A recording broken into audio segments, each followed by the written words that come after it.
Les ministres du gouvernement ivoirien ont une obligation de résultat, un gouvernement de mission, un gouvernement de terrain selon le Premier ministre Soro Guillaume. Les 36 membres de la première équipe gouvernementale ont 6 mois pour convaincre. Ils seront notés, reconduits ou tout simplement remerciés. Le point de tout cela avec Sylvie Touré. Plus rien ne sera comme avant au sommet de l'État. Le président Alassane Ouattara ne cesse de le répéter au fil de ses discours. Que réserve-t-il aux membres de son équipe? Le quotidien Le Patriote dévoile le secret.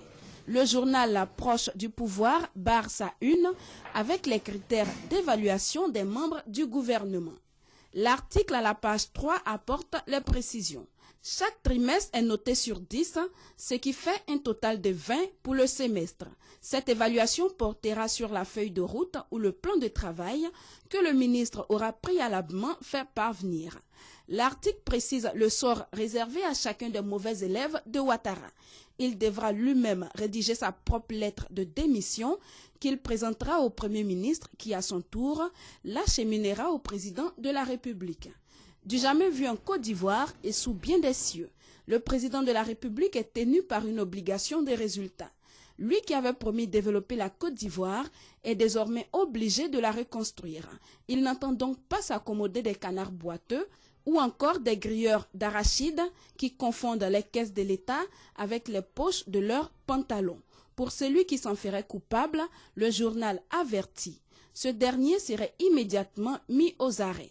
Le quotidien annonce une charte d'éthique et de déontologie, une sorte de boussole pour guider les actions des ministres. La ponctualité aux rencontres gouvernementales en fera assurément partie, ce qui pourrait expliquer le sprint du ministre Ahmed Bakayoko, arrivé 30 minutes après le président de la République au premier conseil des ministres le 2 juin dernier. Plus rien ne sera comme avant si toutes ces mesures se traduisent effectivement en actes. Les ministres sont avertis, ils sont désormais dans des sièges éjectables. La culture du mérite doit commencer par le sommet. Qui sera le premier de la classe et qui en sera le dernier? Rendez-vous dans 6 mois.